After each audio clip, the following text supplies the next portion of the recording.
Reports Afternoon Edition. Balitaan sa Radyo Bandera, Cotabato. Bandera Reports Afternoon Edition. Mamang Sekyu sugatan ng pagbabarilin ngayong hapon ng Miyerkules sa lungsod ng Cotabato. Bandera Headlines. Isa sugatan, isa patay sa shooting incident sa ginagawang mall sa lungsod ng Cotabato. Bandera Headlines. Lalaki timbog sa inilatag na drug bypass operation ng Cotabato City PNP. Bandera Headlines. Incumbent Mayor Kahar Ibay at Incumbent Vice Mayor Adnan Birwar parehong lumagda sa Peace Covenant para sa malinis, mapayapa at kapani-paniwalang resulta ng halalan. Bandera Headlines. Intertropical Convergence Zone o ITCZ at Easterlies magpapaulan sa malaking bahagi ng Mindanao. Bandera Reports Afternoon Edition. Magandang gabi mga kabandera, araw po tayo ngayon ng Miyerkules, ika-19 sa buwan ng Pebrero 2025. Napapakinggan sa inyong mga radyo sa 105.3 DXJNFM.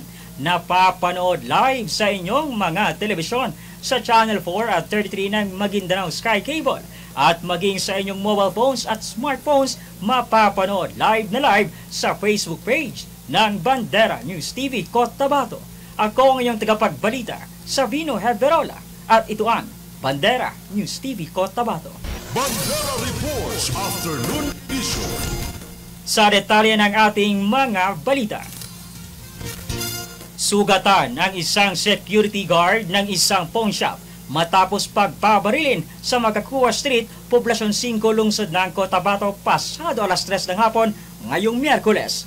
Nadatnan sa nasabing establishmento kung saan ito nagtatrabaho ang duguang Sekyu kung saan hinang-hina at halos mawalan na ng malay. Sa tinamong tama ng bala, hindi bababa sa 2 putok ng bala ang umano'y umalingaw-ngaw sa lugar. Ang biktima ay agad namang naisugod sa pinakamalapit na pagamutan. Kasalukuyang iniimbestigahan na ng otoridad ang nasabing insidente at pangangalap ng impormasyon upang matukoy ang motibo sa likod ng krimen at posibleng pagkakakilanlan ng gunman sa tulong ng mga CCTV footages sa lugar. Bandera Reports Afternoon Edition.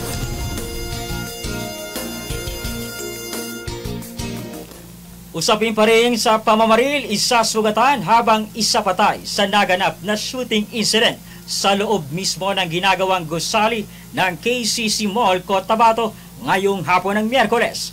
Patay ang 40 anyos na engineer na kinilalang si Roland Daguan, habang sugatan naman ang isang laborer matapos ang insidente ng pamamaril sa ikalawang palapag ng nasabing gusali. Base sa inisyal na ulat, target ng nasabing pamamaril si Daguan at nadamay lamang ang nasabing laborer. Sa ngayon may hawak ng person of interest ang kapulisan at nagsasagawa na ng investigasyon kaugnay sa insidente. Sa panayam kay Deputy Chief Retired Colonel Adam Ali Giamad ng Cotabato City Public Safety Office, sinisikap ng lokal na pamahalaan ng kasalukuyang administrasyon na doblehin o triplehin ang ginagawang efforts sa peace ordinance ng lungsod, katuwang ang suporta ng Philippine National Police, Philippine Marines at ng iba't ibang law enforcement unit ng lungsod. Ngayong araw ito na 3 katao ang nasangkot sa insidente ng pamamaril. Ating pakinggan ang naging pahayag ng nasabing City Public Safety Office.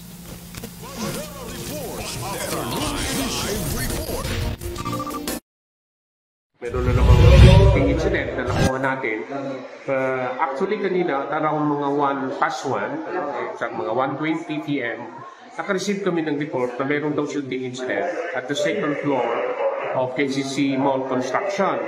So pinuntahan namin kaagad. At the same time, nag-abot na rin kami ng ating mga PNP law enforcement, nandun na rin sila. So habang tinitignan namin, ginagawa na rin ng mga otoridad, mga law enforcement natin kung ano yung dapat, at kami nandun na rin, napag-alaman natin na yung biktima ay isang engineer na taga Cebu. So accordingly, yun nga, pinaril siya, and then yung suspect naka-fleet, ibig sabihin nakatakas, hindi nila alam. Pero suddenly, dahil nga sa masipag itong ating mga Philippine National Police Enforcers, meron silang nakita na taong kayo na hinala. So may suspect tayo, anda dito sa Papawan ngayon, nasa room pa ngayon, hindi pa natin malaman at hindi natin makuha yung pangalan. We are waiting for the authority of our station commander, Captain Janyo, para magkakaroon ng magandang collaboration. At sa kanila naman yung pag-iimbestiga. Actually po, yung isa lang ang nakuha pa namin dahil yung isa kaagad-agad na naitakbo sa hospital. But yung victim na talagang namatay, accordingly is known as Engineer Roran Dugunan, 40 years old, a Catholic from Cebu. Actually, hindi natin na-touch yun. Hindi ko pwedeng masabi kung saan, pero what is important now is nalaman natin na sumakabilang buhay yun. Pero merong natamaan na kumbaga, parang istrobolet ang tumama sa sa ngayon po, nasa hospital pa, hindi pa namin nakukuha kung ano yung situation as of now. Agad-agad nung meron nakuha yung ating mga Philippine National Police na suspect, dinala kagad dito sa ating himpilan bilang ulo. So tinago muna natin. We are waiting for the arrival of our station commander, no other than Captain Janyo. Kasi nandun sila sa area, naiwan namin kanina. Kasi meron din kasing car incident nandun sa supermarket. So pinuntahan namin. At the same time, nagbalik na kami dito. May report na rin na gano'n. So we are waiting for Captain Janyo for other details for this matter. Inshallah. With regards to the actions, movement of our law enforcers, most especially the local government unit, sa pamahalaan ng ating butihing mayor, walang iba si Honorable Bruce Matabalaw, sinisikap po talaga namin. Actually, nag-double o triple pa ngayon ang security, peace and order security natin dito sa Cotabato. Pero hindi natin ma-please ang pangyayari sa ganitong pagkakataon. Pero we hope for the best sana. Hindi naman totally ma-stop kasi kapag ang pangyayari ay ganito, Diyos na lang ang nakakaalam doon. But to tell you the truth, the Philippine National Police and our LGU, ginagawa namin ng lahat, most especially in the security, kasi alam namin, the Cotabato City now is one of the safest city na masabi natin. Gaya na sinasabi ko, isa na ito sa mga pinakasikat na siyudad dito sa Pilipinas. Kaya kinakailangan i-maintain natin. We cannot deny the fact, yung shooting incident, or whatsoever incident happened, talagang mangyayari at mangyayari yan. Kapag mayroong information, nagre-responde kami. Pero if we will talk on the detail of the investigation whatsoever, ang nangunguna pa rin yan is our PEP law enforcers. So tumutulong na lang kami. So we are collaborating everything. And when in fact on the security itself, hindi lang yung Philippine National Police, hindi lang yung public safety, nandiyan yung MBLT 5 natin, and then nandiyan din yung mga army natin, and other law enforcement. Nagtutulong-tulong kami for the safest, the peace and order situation in Cotabato City.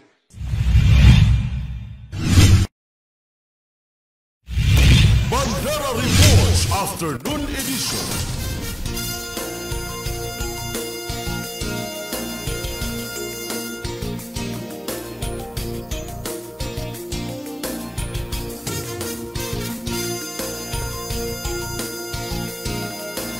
Samantala sa iba pang mga balita, timbog sa inilatag na drug bypass operation ng Cotabato City PNP sa pangunguna ng Estasyon 4 ang isang tulak ng droga sa parteng bahagi ng Mother Barangay Bagwa. Magbabalita si Raiza Kamid. Kabanderang Raiza, ibandera mo. Bandera Live Report. Tulak ng iligal na shabu, arestado ng Cotabato City PNP matapos ang ikinasang drug buy-bust operation. Ito lamang araw ng Martes sa Purok Duhat, Mother Barangay Bagwa, Cotabato City. Ayon sa report mula sa kapulisan, kinilala ang drug suspect na si alias Jeffrey, residente ng nabanggit na lugar. Naaresto ito matapos mapagbilhan ng iligal na droga ang poster buyer ng CPDEU CCPO. Sa ngayon ay nasa kustodiya na ito ng Cotabato City PNP at mahaharap sa kasong paglabag sa Republic Act 9165 o ang Comprehensive Dangerous Drugs Act of 2002. Mula dito sa Bandera News TV Cotabato, Raiza Kamid, Basta Balita. Ibandera mo. Bandera Reports Afternoon Edition.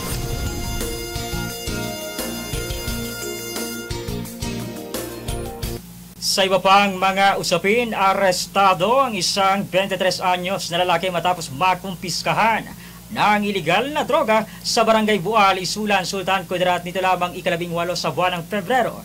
Kinilala ni Police Lieutenant Colonel Julius Malcontento, ang hepe ng Isulan Municipal Police Station, ang nahuling suspect na si alias Parhan. 23 taong gulang, may asawa at residente ng nasabing lugar. Sa ulat ng Isulan PNP, bandang alas 11:40 ng umaga nang naaresto si Parhan matapos isilbi sa kanya ang search warrant na kung saan nakumpiska sa pag-iingat nito ang 3 sachet ng hinihinalaang shabu na may kabuuang bigat na abot sa 6 na gramo at nagkakahalaga ng 48,800 pesos. Dahil rito kasong may kaugnayan sa iligal na droga ang isinampang reklamo laban sa suspect. Paalala sa publiko na may karampatang parusa ang sinumang mahuli na nagtatago o nag-iingat ng mga hindi lisensyadong armas, lalong-lalo na ang ipinagbabawal na droga. Bandera Reports Afternoon Edition.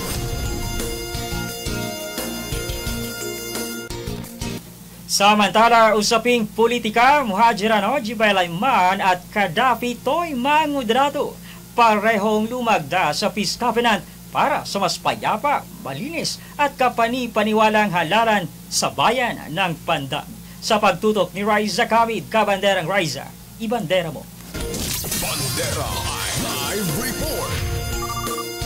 Muhajirin Oji Balayman at Gaddafi Toy Mangudrato parehong lumagda sa Peace Covenant para sa mapayapa, malinis at kapani-paniwalang resulta ng halalan sa bayan ng Pandan, Maguindanao del Sur. Ang Peace Covenant signing ay ginanap kahapon sa headquarters ng 2nd Mechanized Battalion sa President Quirino Sultan Kudarat Province na sinaksihan ng COMELEC, PNP Militar at iba pang mga stakeholders. Si Oji Balayman ay opisyal na kandidato ng Team Agila sa pagkaalkalde habang opisyal naman na kandidato ng UBJP si Toy Mangudrato sa pagkaalkalde.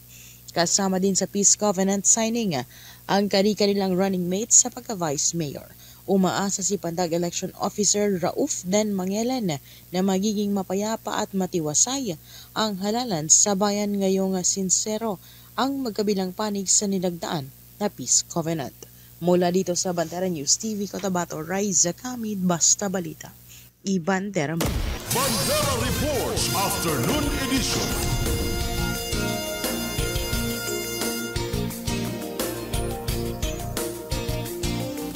Samantala, usaping politika, incumbent Mayor Kahar Ibay at incumbent Vice Mayor Adnan Birwar parehong lumagda sa Peace Covenant para sa malinis, mapayapa at kapani-paniwalang resulta ng halalan sa bayan ng Parang. Noong araw ng Martes sa Municipal Hall ng Parang, Maguindanao del Norte, isinagawa ang Peace Covenant signing na pinanganahan ni Parang Election Officer Mary Ann Marhomsar, katuwang ang militar at kapulisan. Kasama ring lumagda sa Peace Covenant ang mga kandidato sa pagka-vice-alkalde. Si Kahar Ibay ay kandidato ng UBJP bilang re-electionist mayor, habang si Vice Mayor Adnan Birwar ay kandidato rin sa pagka-alkalde ng Team Falcon sa ilalim ng Barn Grand Coalition o BGC. Umaasa si Election Officer Mary Ann Marhomsar na maging sinsero at tatalima ang mga kandidato sa nilagdaan na Peace Covenant para sa matiwasay na halalan sa bayan ng Parang. Bandera Reports Afternoon Edition.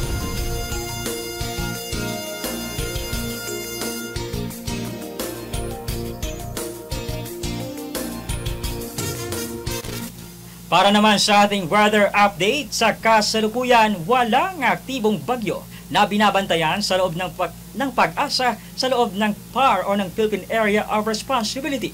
Mababa ang tsansa na may mabuong tropical cyclone sa loob ng PAR para sa una at ikalawang linggo ngayong buwan. Dahil dito walang nakataas na tropical cyclone threat potential sa loob ng forecast period. Ang nararanasang pag-ulan at pabugsong lakas ng hangin ng malaking bahagi ng Mindanao at kapuluan ng rehiyong Bangsamoro ay dulot ng Intertropical Convergence Zone at Easterlies. Ang Basilan, Sulu at Tawi-Tawi ay makakaranas ng maulap na kalangitan na may kalat-kalat na pag-ulan, pagkidlat at pagkulog dulot ng ITCZ o Intertropical Convergence Zone. Posible naman itong magdulot ng pagbaha at pagguho ng lupa, dulot ng katamtaman hanggang sa malakas na pag-ulan. Ang ibang bahagi ng rehiyong Bangsamoro ay makakaranas ng maulap hanggang sa maulap na kalangitan na may pulo-pulong mga pag-ulan, pagkilat, pagkulog na dulot naman ng easterlies. Posible naman itong magdulot ng pagbaha at pagguho ng lupa kapag patuloy ang pagbuhos ng malakas na ulan. Ang hangin ay nasa mahina hanggang sa katamtamang na nagmumula sa direksyon ng Hilagang Silangan at ang alon sa mga baybayin ng dagat ay magiging panayad hanggang sa katamtaman. Inaanyayahan ang publiko at mga local Disaster Risk Reduction and Management Offices o LDRRMOs na mag-antabay sa mga susunod na updates ng ahensya dahil sa pabagong panahon. Bandera Reports Afternoon Edition.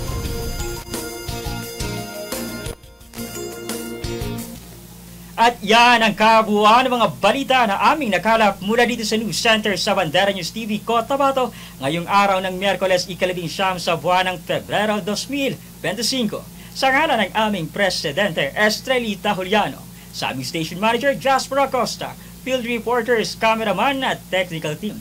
Ako ang inyong tagapagbalita Sabino Hebderola para sa pinakarespetado sa News and Current Affairs. Bandera News Philippines, basta balita. Ibandera mo. 105.3 Radio Bandera, Cotabato City. Inakarespetado sa news and current affairs. Ito ang bagong radyo ng sambayanang Pilipino. Radyo Bandera. Tahanan ng mga balitang totoo, musikang bago at may serbisyo publikong tao sa puso.